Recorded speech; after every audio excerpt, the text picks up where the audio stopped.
موت کی آغوش دریا کی لہروں پر تیرتا ہوا میں کئی میل تک نکل گیا۔ جس جہاز میں سفر کر رہا تھا وہ طوفان کے باعث تباہ ہو چکا تھا۔ بہت سے مسافر ڈوب گئے تھے، چند ایک بچ گئے تھے جو میری طرح لہروں کے رحم و کرم پر بہتے گئے اور کچھ دریا کی تہہ میں بیٹھ گئے۔ مجھے تیرنا آتا تھا جو میں تیرتا ہوا کئی میل تک نکل آیا تھا۔ اب دریا کے دونوں طرف ایک گھنا جنگل شروع ہو چکا تھا۔ افریقہ کے جنگل سے ساری دنیا واقف ہے کس قدر گھنا اور خوفناک جنگل ہے۔ اس علاقے کے جنگل سے اور ان جنگلوں میں پائے جانے والے پھلدار درختوں سے میں اچھی طرح واقف تھا۔ میں پانی سے نکل آیا اور سب سے پہلے میں نے ایسے درختوں کا تلاش کیا جن سے بھوک مٹانے کے لیے مجھے پھل دستیاب ہو سکیں۔ جلد ہی مجھے ایسے درخت مل گئے۔ میں نے خوب پیٹ بھر کر پھل کھائے اور پھر سیر ہو کر دریا کا سرد اور میٹھا پانی پیا۔ ان دونوں کاموں سے فارغ ہو کر میں جنگل کے اندر داخل ہو گیا تاکہ دوسری جانب نکل کر ایسی جگہ تلاش کر سکوں جہاں پر کوئی بستی ہو۔ جنگل میں داخل ہونے والے جانتے ہیں کہ جب کوئی شخص جنگل کے اندرونی حصے میں داخل ہوتا ہے تو جنگل میں بکھرے ہوئے سوکھے پتوں کے باعث اس کے ہر قدم پر تیز آہٹ ہوتی ہے۔ وہ کتنا ہی چاہے کہ آواز پیدا نہ ہو لیکن کوئی بس نہیں چلتا۔ چنانچہ جنگل کے باسیوں کو، جن میں اکثریت سانپوں، اژدہوں اور درندوں کی ہوتی ہے، تھوڑی دیر میں پتہ چل جاتا ہے کہ کوئی شخص وہاں گھوم رہا ہے۔ پرندے ایک درخت سے اڑ کر دوسرے درخت تک جانا شروع کر دیتے ہیں۔ پرندوں کا شور شروع ہو جاتا ہے۔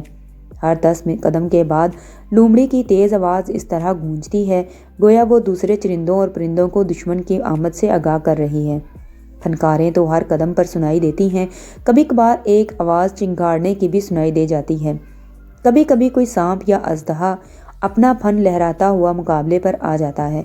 جس جنگل سے میں گزر رہا تھا اس میں جنگلی جانوروں کی کمی نہ تھی۔ میں نے ایک مضبوط درخت کی 2 ٹہنیاں کاٹ کر نوکدار بنا لی تھیں۔ میں سمجھتا تھا کہ وحشی درندوں کے سامنے ان نوکدار ٹہنیوں کی کوئی حیثیت نہیں، پھر بھی اطمینان تھا کہ میں نہتا نہیں ہوں۔ وقت پڑنے پر اپنی حفاظت کے لیے قدم اٹھا سکتا ہوں۔ سورج سر پر چمکنے لگا تھا جس سے اندازہ ہوتا تھا کہ دوپہر کا وقت ہو چکا ہے۔ دونوں ٹانگیں بھی درد کرنے لگی تھیں۔ تھوڑی تھوڑی سی بھوک بھی لگ رہی تھی۔ مجھے کچھ پتہ نہیں کہ میں نے کتنا فاصلہ طے کیا ہے۔ میرا اندازہ تھا کہ میں نے 10 میل سے زیادہ کا فاصلہ طے کر لیا ہے۔ مختصر یہ کہ کچھ دیر آرام کرنے کے بعد میں چل پڑا۔ دن ڈھل گیا اور شام ہونے لگی۔ اب مجھے رات گزارنے کے لیے پناہ گاہ چاہیے تھی لیکن کوئی پناہ گاہ سامنے نہ آئی۔ اب میں نے فیصلہ کیا کہ کسی درخت پر رات گزاری جائے۔ میں ایک درخت پر چڑھ گیا اور 2 شاخوں کے درمیان خود کو ٹکا دیا۔ یکایک مجھے احساس ہوا جیسے اسی شاخ پر میرے قریب ہی سرسراہٹ کی پر اسرار اور رونگٹے کھڑے کر دینے والی آواز بلند ہوئی۔ میرا دل یک بارگی اچھل کر حلق میں آ گیا اور میری خوفزدہ نگاہیں گہرے اندھیرے میں اپنے دشمن کو تلاش کرنے لگیں۔ مگر اس سے پہلے مجھے اپنے مقصد میں کامیابی ہوتی، مجھے اپنے بائیں ہاتھ کی کلائی میں اچانک تیز قسم کی تکلیف دہ چبھن کا احساس ہوا اور اس کے ساتھ ہی میں نے اپنے دشمن کو دیکھ لیا جو مجھے ڈسنے کے بعد بڑی سرعت کے ساتھ درخت کی گھنی شاخوں اور پتوں میں غائب ہوتا جا رہا تھا۔ سانپ میرے دیکھتے ہی دیکھتے میری نگاہوں سے اوجھل ہو چکا تھا۔ اب میں اس کے زہر کا اثر ہونے کے باوجود کسی معجزے سے ہی موت کی بھیانک جبڑوں میں پہنچنے سے بچ سکتا تھا۔ میرے سارے جسم میں ایک عجیب سنسنی پھیلی ہوئی تھی۔ دل سینے میں ڈوبتا ہوا محسوس ہو رہا تھا اور جسم کے مسامات تیزی سے پسینہ اگلنے میں مصروف تھے۔ مجھے ایسا لگا جیسے خونخوار عفریتوں کی اس سرزمین پر میں اپنی زندگی کی آخری سانسیں لے رہا ہوں۔ موت کا ظالم ہاتھ مجھے اپنی شارک کی طرف بڑھتا ہوا محسوس ہو رہا تھا اور آس پاس کے تمام درخت مجھے ناچتے نظر آ رہے تھے۔ میرا سر بڑی شدت سے چکرا رہا تھا اور کچھ ایسا لگ رہا تھا جیسے میری مضبوط قوت ارادی مجھے اس درخت پر اپنا توازن برقرار رکھنے میں کسی طرح کی مدد نہیں دے سکے گی۔ میں نے اپنے آپ کو سنبھالنے کی پوری کوشش کی اور درخت کو مضبوطی سے پکڑ لیا، لیکن جلد ہی میری ساری توانائی ختم ہونے لگی اور چند ہی لمحے بعد میں درخت سے زمین کی جانب گر رہا تھا۔ مجھے بس اتنا یاد ہے کہ زمین پر گرتے ہوئے میرے حلق سے ایک تیز اور دل خراش چیخ بلند ہوئی اور پھر اگلے ہی لمحے میرا ذہن تاریکیوں کی اتھاہ گہرائیوں میں ڈوب چکا تھا۔ بے ہوش ہونے سے پہلے مجھے اس بات کا پختہ یقین تھا کہ اب قیامت کے روز ہی میں ہوش میں آ سکوں گا، مگر میری حیرت کی کوئی انتہا نہ رہی جب آنکھیں کھلنے پر میں نے اپنے آپ کو ایک جھونپڑی میں پایا۔ زمین پر اگر اس وقت دن کا اجالا نہ ہوتا تو تاریکی کے باعث میں یقیناً یہ سمجھتا کہ میں قبر میں ہوں، لیکن تاریکیاں چھپ چکی تھیں۔ جھونپڑی میں دن کی روشنی پھیلی ہوئی تھی اور میں ایک نرم اور گدار جسم بس لیٹا ہوا تھا۔ میری آنکھوں کے سامنے گزشتہ شب کا تاریک اور خوفناک جنگل، چاروں طرف پھڑ پھڑائے عجیب و غریب پرندے، زمین پر رینگتے ہوئے حشرات الارض کسی فلم کی متحرک سین کی طرح گھومنے لگے، اور میری عقلی ایک دفعہ پھر چکرا گئی۔ میں تو قیامت کے روز ہوش میں آنے کا یقین کر کے بے ہوش ہوا تھا، پھر اتنی جلدی کس طرح ہوش میں آ گیا؟ اور یہ جھونپڑی کس کی ہے؟ آخر یہاں تک مجھے کون لایا ہوگا؟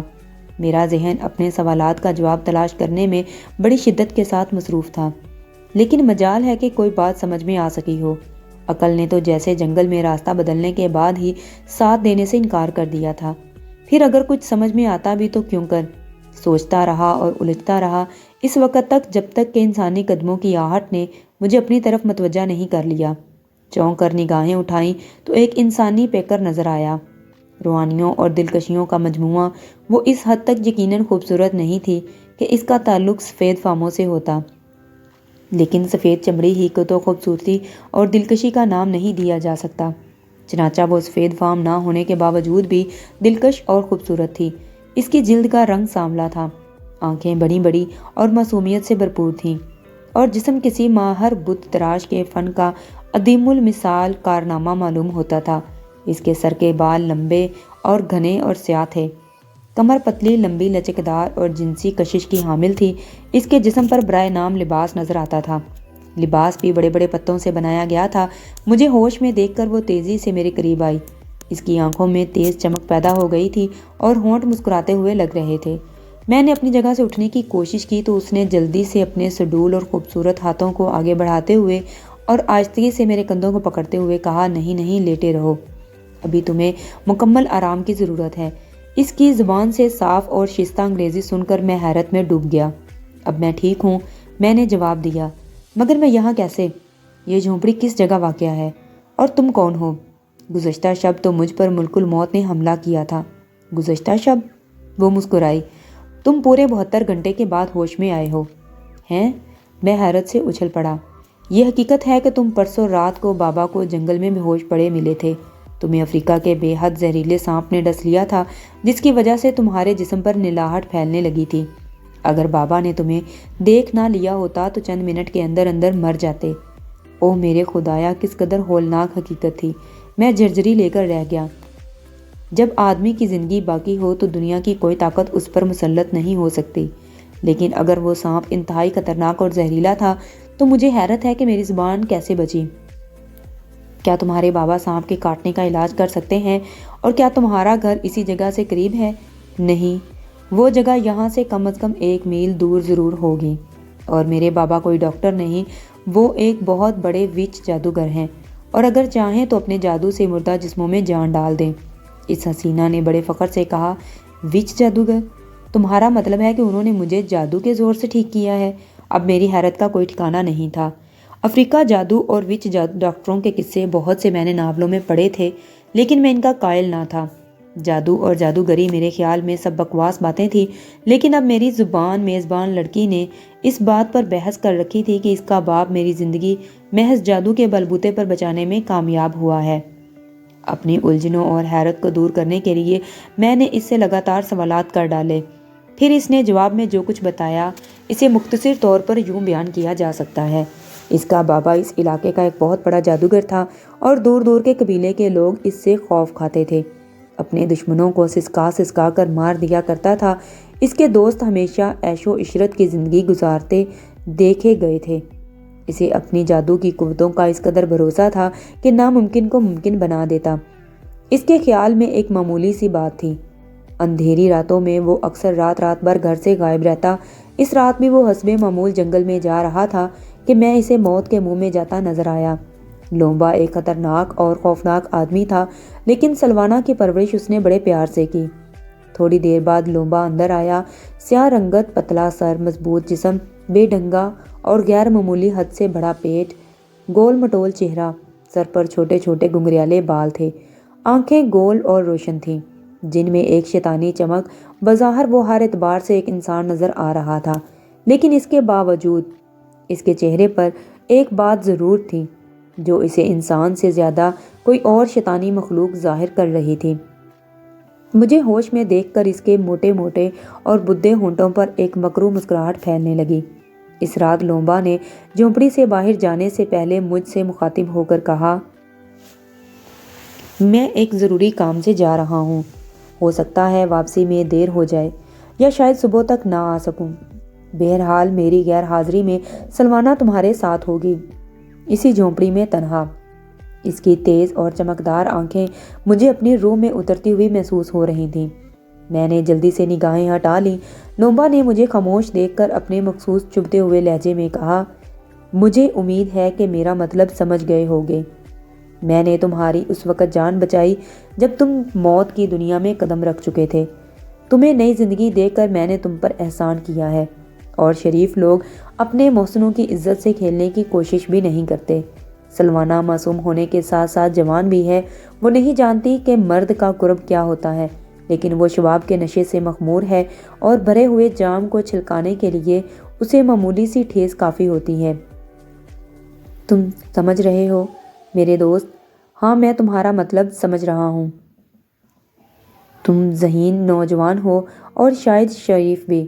مجھے امید ہے کہ تم میری عدم موجودگی میں سلوانہ کی جوانی اور معصومیت سے ناجائز فائدہ اٹھانے کی کوشش نہیں کرو گے۔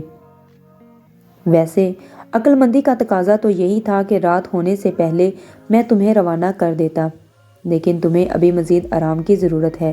اس وقت میں آپ کا شکر گزار ہوں۔ یقین کریں، میں ایک شریف آدمی ہوں اور حالات سے فائدہ اٹھانے کی کوشش میں نے کبھی نہیں کی۔ تاہم اگر آپ کو اعتماد نہیں تو میں اس وقت یہاں سے جانے کے لیے تیار ہوں، اور اس کی ضرورت نہیں، بس میرا احسان یاد رکھنا، اور یہ کہ تم نے میری عزت سے کھیلنے کی کوشش کی تو دنیا کی کوئی طاقت تمہیں میرے ہولناک اور بھیانک انتقام سے نہیں بچا سکے گی۔ لومبا نے مجھے گھورتے ہوئے کہا اور پھر میرے جواب کا انتظار کیے بغیر جھونپڑی سے نکل گیا۔ اس کی دھمکی امیز گفتگو نے مجھے پریشان اور کسی حد تک خوفزدہ کر دیا تھا، چنانچہ میں نے آنکھیں بند کر لیں اور کروٹ لے کر سونے کی کوشش کرنے لگا۔ سلوانہ اس وقت کسی کام سے جھونپڑی میں موجود تھی۔ کافی دیر گزر گئی، میں سونے میں کامیاب نہ ہو سکا۔ میرے گھاس پھوس کے بستر سے سلوانہ زیادہ فاصلے پر نہیں تھی۔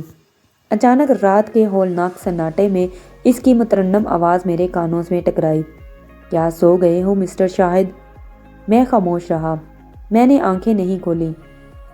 مجھے ڈر تھا کہ رات کی تنہائی میں سلوانہ کا جوان اور حسین جسم کہیں میرے ارادے کو کمزور نہ کر دے۔ کیا سو گئے شاہد؟ اس نے آواز دی۔ ابھی تو ایک پہر رات بھی نہیں گزری۔ میں خاموش پڑا رہا۔ یکایک سلوانہ نے مجھے جھنجھوڑ کر رکھ دیا۔ اٹھو، میں تمہیں اتنی جلدی سونے نہیں دوں گی۔ میں نے ڈرتے ڈرتے آنکھیں کھول کر اس کی طرف دیکھا۔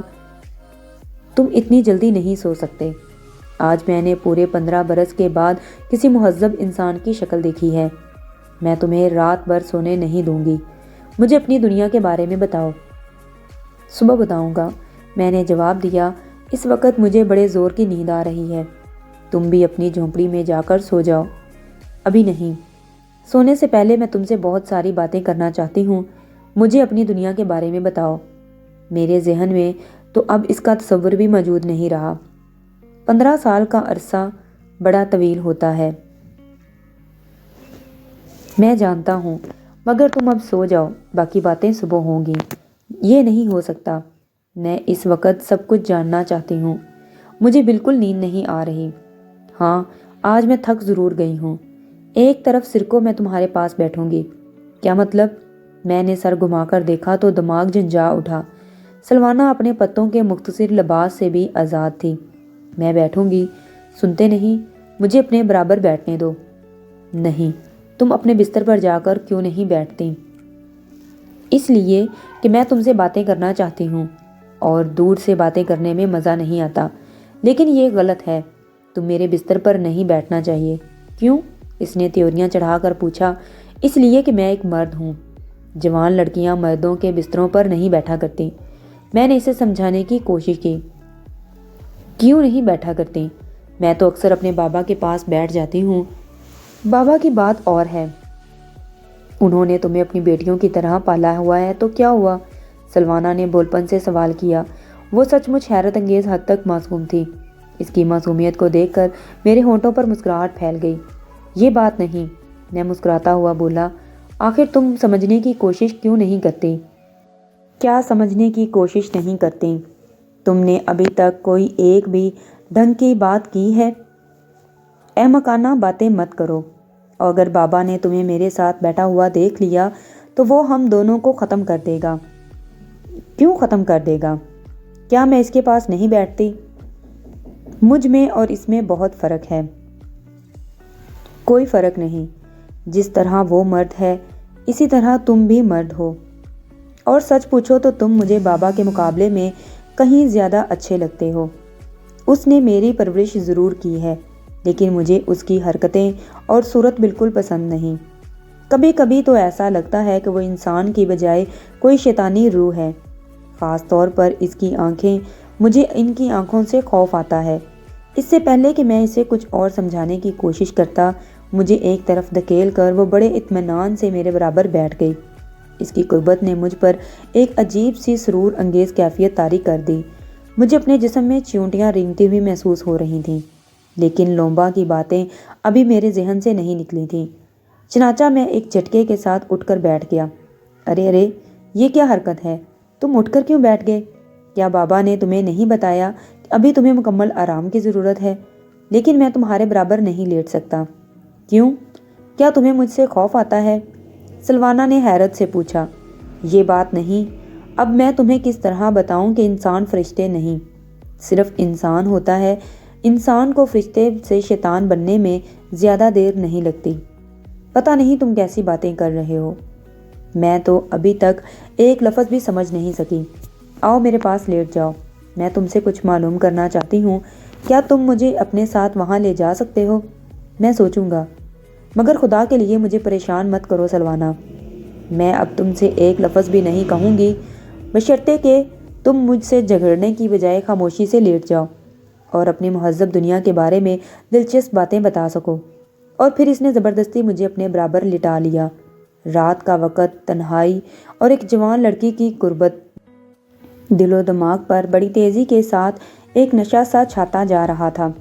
میں نے خود کو اس سرور انگیز نشے سے آزاد کرانے کی بھرپور کوشش کی، لیکن اپنے مقصد میں کامیاب نہ ہو سکا۔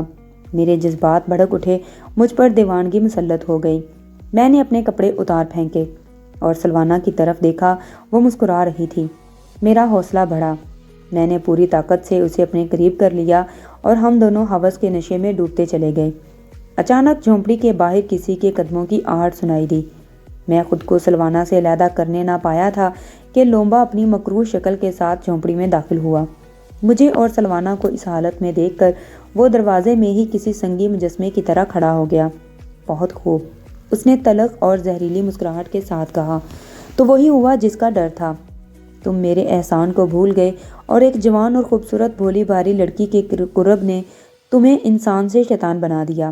میری اس وقت کی حالت کا کیا پوچھنا، کاٹو تو جسم میں خون نہیں۔ ذہن پر بکھلاہٹ اور خوف کا قبضہ تھا اور جسم کے مسامات بڑی تیزی سے پسینہ اگل رہے تھے۔ میں نے اپنی صفائی میں کچھ کہنے کی کوشش کی، لیکن الفاظ ہی حلق میں پھنس کر رہ گئے۔ لومبا کی خونخوار نگاہیں میرے چہرے پر مرکوز تھیں۔ چند لمحے بعد وہ بولا، میں تمہیں ذلیل اور اس قدر کمینہ نہیں سمجھتا تھا، مگر خیر، تم نے جو کیا سو کیا، اس کے لیے تمہیں ساری عمر پچھتانا پڑے گا۔ میں تمہیں بہت بھیانک انتقام لینے کا عادی ہوں۔ اس نے حلق سے عجیب و غریب آواز نکالی اور دوسرے ہی لمحے 5-6 مضبوط جسم کے جنگلی جھونپڑے میں داخل ہوئے۔ لومبا کے اشارے پر انہوں نے مجھے پکڑ لیا اور گھسیٹتے ہوئے ایک دوسری جھونپڑی میں لے کر باندھ دیا۔